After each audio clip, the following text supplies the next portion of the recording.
Passages I find interesting from War and Peace, Part 7. The passage is mostly about a mother's love for her son. I think it's really sweet. So, Nikolai is in the war and he writes his family and his mother, the countess. She's like obsessed with this letter.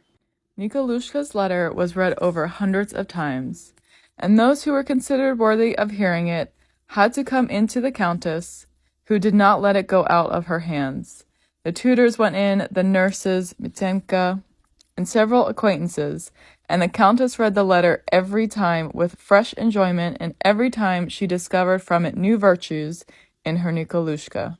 How strange, extraordinary, and joyful it was to her to think that her son, the little son whose tiny limbs had faintly stirred within her 20 years ago, for whose sake she had so often quarreled with the count, who would spoil him, the little son who had first learnt to say Grusha, and then had learned to say Baba, that son was now, in a foreign land, in strange surroundings, a manly warrior, alone, without help or guidance, doing there his proper manly work. All the worldwide experiences of ages, proving that children do imperceptibly, from the cradle, grow up into men, did not exist for the countess.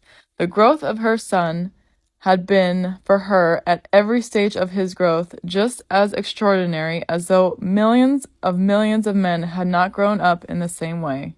Just as, 20 years before, she could not believe that the little creature that was lying somewhere under her heart would one day cry and suck her breast and learn to talk, now she could not believe that the same little creature could be that strong, brave man, that paragon of sons and of men that, judging by this letter, he now was. I think it's so sweet, and I think it's something very universal that probably most mothers with their children, especially mothers with their sons, can probably relate to. Let me know what you think.